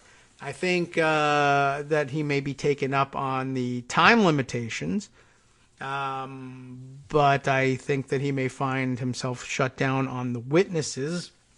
And I don't know. Then what? He waves around the documents from 1999 and says, well, we were fair. And then they say, well, that's great. Moving on, we'll accept your time limitations. And thank you for putting them down in writing. And we'll move on from there and have no witnesses and those time limitations. As a matter of fact, glad you brought up the time limitations. Without witnesses, we're going to need a lot less time. And I think these numbers can be reduced, given the fact that we're not going to have any witnesses. So we will see. Oh, well, here's our answer to whether or not Trump was up anger tweeting. I guess he didn't get started until after 10 a.m., but I see here in the tweet of, who is this? Peter Nicholas, White House reporter for The Atlantic, who says, as of a little after 10 a.m., President Trump has thus far tweeted 54 times. So I'm not certain when he started. Maybe he didn't start until, I may have read that wrong. As of a little after 10 a.m. So by 10, he had tweeted 54 times. But when he does this, it tends to be just a bunch of retweets of other people's work. He doesn't have 54 things to say. He just passes on probably 50 things that other people have said and then says, it's very unfair what's happening to me 4 times. So anyway, I mean, I hope he was up there and anger tweeting and it just didn't really break through the surface, even with people who habitually watch him have his fits. So, all right. So that's where we stand with, the formal part of the bargaining process. That's what Schumer has to say. Lots of opinion pieces about the idea of delaying things in one way or another. And in the procedure surrounding the ground rules. I don't think you need to be convinced of most of this stuff, but it's good material to share with you. Will Bunch writing in the Philly Inquirer, Trump's Senate trial is rigged, but a Watergate hero has an idea for saving impeachment, and I think we're talking here about John Dean, if I'm guessing right here, but let's take a look. After feeding page after page of the U.S. Constitution into a paper shredder, as he denied America's first black president his right to even a hearing on his Supreme Court pick while holding that chair open until a Republican demagogue could ride into Washington. You know all about this Merrick Garland stuff with Mitch McConnell. And then turning the world's formerly greatest deliberative body into an assembly line for right-wing judges, you'd think Senate Majority Leader Mitch McConnell couldn't sink any lower, but you'd be wrong. The framers of the Constitution, who mistakenly didn't think there'd be political parties, that was pretty wrong, let alone an authoritarian lackey like McConnell at the Senate's helm, created an impeachment process in 1787 that ensured the leader of the upper chamber would have enormous power to set the rules for the ultimate trial. The Founding Fathers believed, according to authors Lawrence Tribe and Joshua Matz, the Senate would prove an extraordinary court comprised of statesmen not burdened by election pressures because of their 6-year terms. And, of course, the fact that under the Constitution as framed, didn't have elected senators. They were elected by their state legislatures, not by popular vote. But okay. On Thursday night, with the House on the brink of an historic impeachment vote on President Trump, McConnell went on quasi-state television, the founders didn't see that coming either, to tell Fox News' Sean Hannity that his court won't be extraordinary or statesmanlike or fair. The scenario the Kentuckian laid out for Trump's expected January trial is rather a mockery of a travesty of a sham of justice. We all love that line. We all know how it's going to end, McConnell said. There is no chance the president is going to be removed from office. In declaring that, the Senate Majority Leader sounded exactly like dozens of TV pundits who, watching weeks of GOP intransigence and unwillingness to acknowledge basic facts about Trump's reckless presidency, have reached the same conclusion. But unlike the talking heads on CNN and MSNBC, McConnell is about to take an oath to be an impartial juror. But wait, because it gets worse. Everything I do during this, I'm coordinating with the White House counsel, McConnell told Hannity. There will be no difference between the president's position and our position as to how to handle this.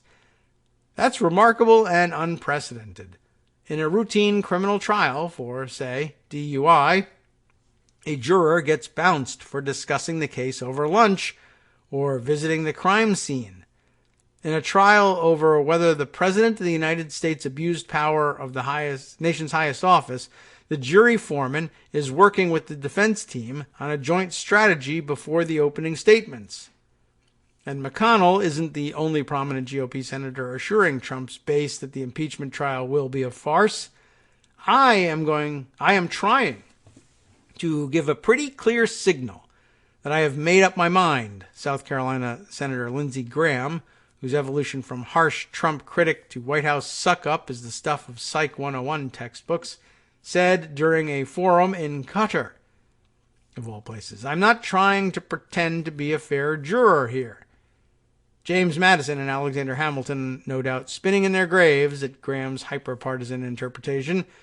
How can anyone square McConnell and Graham's statements with the actual oath that senators are expected to recite at the start of Trump's expected trial next month? Quote, I solemnly swear or affirm that in all things appertaining to the trial of the impeachment of President Donald John Trump now pending, I will do impartial justice according to the Constitution and laws, so help me God. So help us God indeed. Florida Democratic Representative Val Demings, who sits on the House Judiciary panel that voted out 2 articles of impeachment last Friday, called on McConnell to recuse himself from the trial, but recusal would require a sense of justice and constitutional duty that simply doesn't exist in this amoral void of creeping authoritarianism. The impeachment trial is becoming like a Jim Crow trial. Ibram X. Kendi, the American University historian, wrote on Twitter Saturday, deep down, everyone knows everything. Everyone knows the racist defendant is guilty. Everyone knows the all-white jury is going to quickly acquit. Everyone knows the exonerated defendant will continue to break the law. Advocates of impeaching Trump hoped the process would bring some kind of clarity after 3 utterly chaotic years. It has, but not the kind of clarity that Trump resistors might have envisioned. To be sure, Trump's abuse of power in the Ukraine matter is an open and shut case that puts an exclamation point on the dangerous demagoguery of a man who also broke the law to pay hush money to a porn star, who uses the presidency to enrich himself at his resorts, and who covered up his actions in the Russia affair. But the greater takeaway on the eve of the president's impeachment has been just how far the rule of law has been broken down in America. McConnell's abandonment of the foundational notion of the Senate as a check on monarchical power has put a hard stamp on this betrayal as we watch 243 years of democratic tradition, small d, plunge over the guardrails. Congressional Democrats, who've done a mostly skillful job in managing the impeachment process so far, insist that there is still leverage to establish rules for a fair trial in which the evidence against Trump can be properly presented and heard. There's hope that the Senate Minority Leader, Chuck Schumer, can work on McConnell to impose a fair framework, or that maybe 3 or 4 of the most moderate Republican senators will work with Democrats on the rules, regardless of how they'll ultimately vote on removing Trump from office. Frankly, that hope seems unfounded. If you don't believe me, you might want to ask a chap named Merrick Garland. John Dean has a better idea. Dean, you'll recall, was Richard Nixon's White House counsel. Caught up in the early days of the Watergate cover-up, Dean became a whistleblower, initially to his boss and eventually to the Senate and the nation. And in the 21st century, he has burnished his reputation both as a truth-teller and sage commentator. A frequent analyst of Trump's foibles, Dean is now promoting an outside-the-box solution to the impeachment quandary. Let's impeach him now and not send it to the Senate. Rather, keep investigating in the House and add such supplemental articles as needed, Dean wrote on Twitter this weekend. Just let it hang over his head. If the worst happens and he's reelected, send it to the Senate, but keep investigating. Dean is not alone in suggesting this. There's a growing sense among those who believe that Congress has a duty, both to the American people and to future presidents, to call out high crimes and misdemeanors, that impeachment is actually the be-all and end-all sanction, considering that a kangaroo court awaits in McConnell's Senate. Indeed, people with access to Trump say that while he believes impeachment will help him in the 2020 campaign, and he may be right, he also sees the looming vote as a huge humiliation, as it should be. But if the realistic goal of impeachment is not to remove Trump from office, but to define both his legacy and the limits of presidential power for the history books, It should also be more thorough and all-inclusive. Thus, Dean's rallying cry to keep investigating. I agree. For example, not impeaching Trump for his massive violations of the Constitution's Emoluments Clause, an issue that's been dropped in the race to a Ukraine impeachment, might make it easier for future presidents to profit off the vast power of the White House. House Speaker Nancy Pelosi is a brilliant strategist, but not an outside-the-box thinker. It's hard to imagine Pelosi and the Democratic leadership embracing a radical idea like Dean's, but they should. And it's not only because impeachment is the sanction that Trump and America needs right now, while an exoneration in the Senate would be dangerous for democracy. It's also a great idea because by impeaching Trump and not sending the articles to the Senate for trial, it allows Democrats to hold the trial over the head of the president for the rest of his term. That prospect addresses a question that's on a lot of people's minds. What if the president is cleared by the Senate and immediately commits even worse crimes? There is a battle for the soul of America underway right now that both includes yet transcends Trump's impeachment, and Republicans are making it clear they will happily obliterate the notion of objective truth as well as established law and 2 centuries of democratic traditions in order to win at all costs.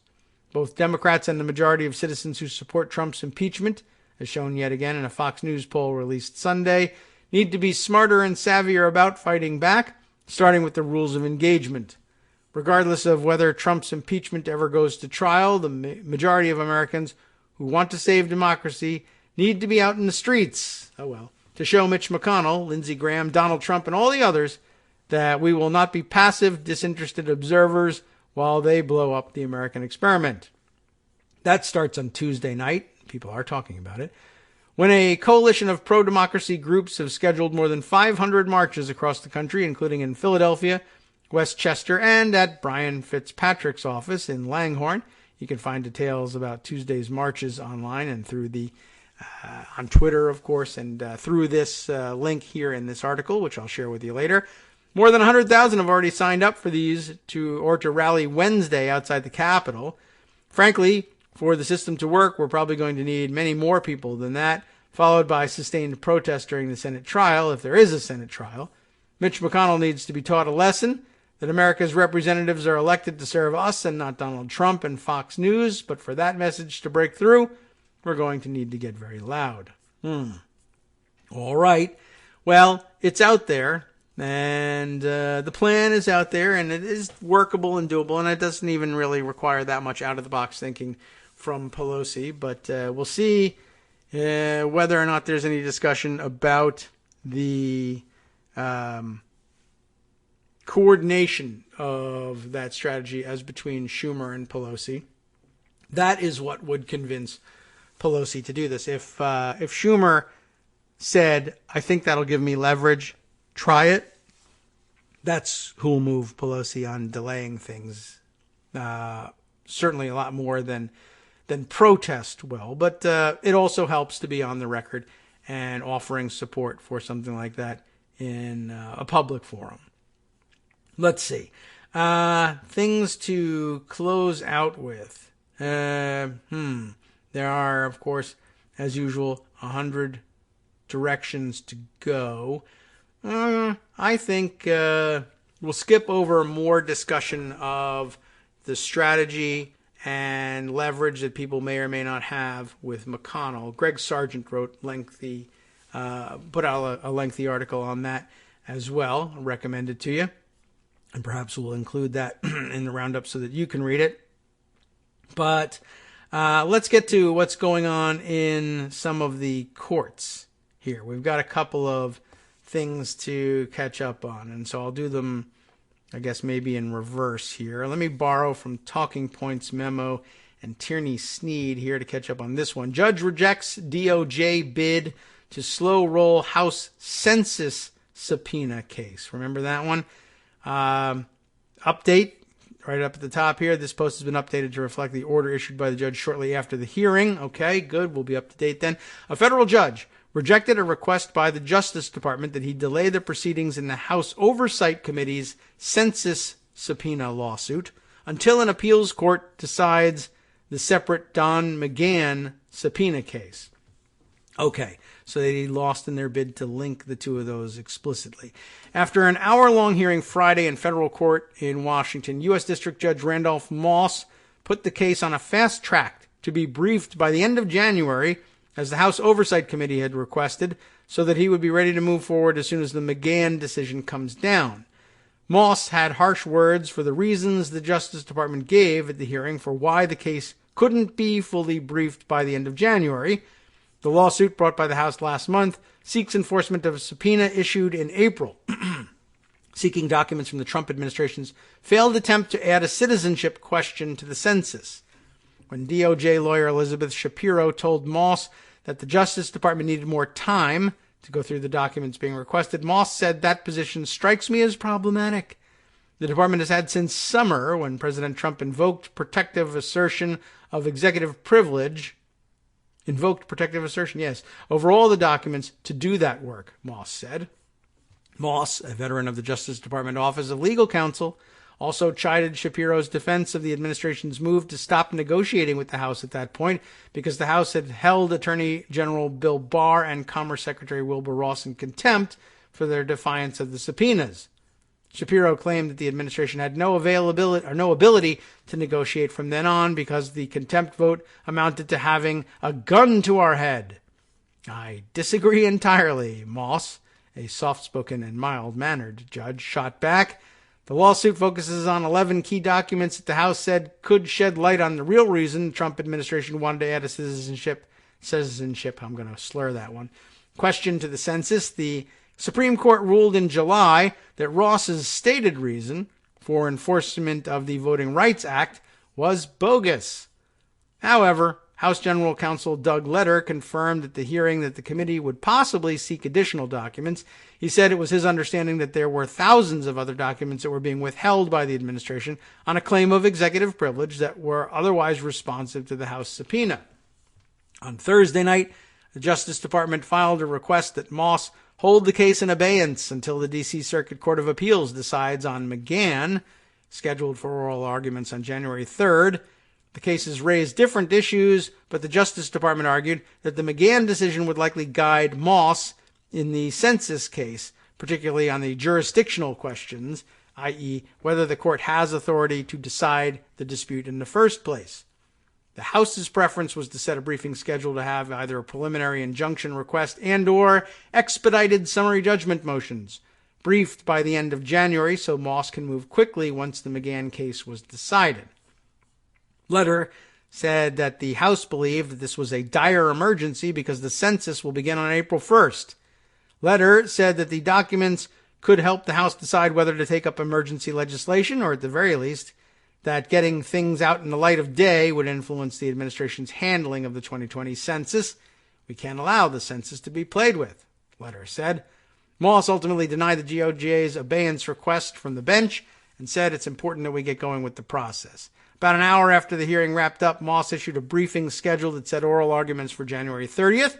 The move was a rebuke to the Justice Department's claim in the hearing that fully briefing the case by the end of next month would be completely infeasible. All right. The case could lead to a landmark decision on executive privilege, an issue on which Moss noted there is not a lot of judicial guidance. Despite several internal DOJ memos on the topic, the Justice Department on Friday struggled to answer Moss's question on whether it was still operating under a Reagan-era OLC memo within the context of this case.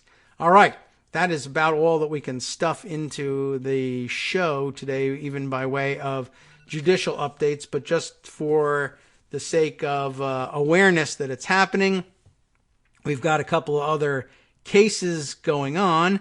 The Supreme Court, of course, has apparently agreed to take up Trump's broad claims of protection from investigation, the whole idea of his being absolutely immune from investigation at all under any circumstances. Why they're taking it up, we have no idea. There's no split in the circuits about these things. The danger, of course, is that they might possibly be taking it up in order to afford him exactly that protection.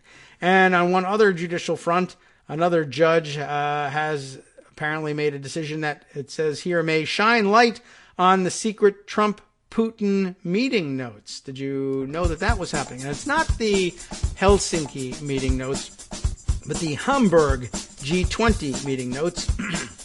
And apparently, judges unpersuaded, believe it or not, by Trump's argument that he personally owns those notes because he personally confiscated them from his translator. And apparently, it is the view of the court that no, those are presidential records and belong rightly with the archivist. They're not yours simply because you took them from your translator. So there's a lot of interesting court cases still under consideration here. They'll all be appealed all the way to the Supreme Court, of course, so there's no telling exactly how they will affect things. And all the more reason, I think, to keep at least one of these impeachment investigations open and still going. Lots of bad theory out there that needs to be tamped down on. Okay. There's a lot more I wanted to cram in here, but, that's the job at this point of Justice Putnam. We'll be bringing you the West Coast Cookbook and Speakeasy next, right here on Netroots Radio. Let's take a look at what he's got on tap.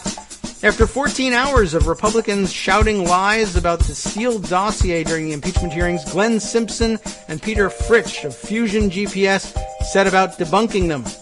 Chris Kobach's voter suppression database has been suspended for the foreseeable future. That's good news. And the Pentagon will investigate whether it was legal for Trump to use active From U.S. Daily troops Coos Radio at the border. On netrootsradio.com. You have been listening to the Kagro in the Morning Show. With David Waldman. Yes, also a good reminder, 7 years after the shooting that left 26 of their friends and family dead, Newtown students are turning to activism. I have a feeling they never left. More from around the world, of course. Don't know if I'm going to be able to fit any of that in, but I know we're checking in on something up in the UK. Boris Johnson can't keep Scotland in the Union.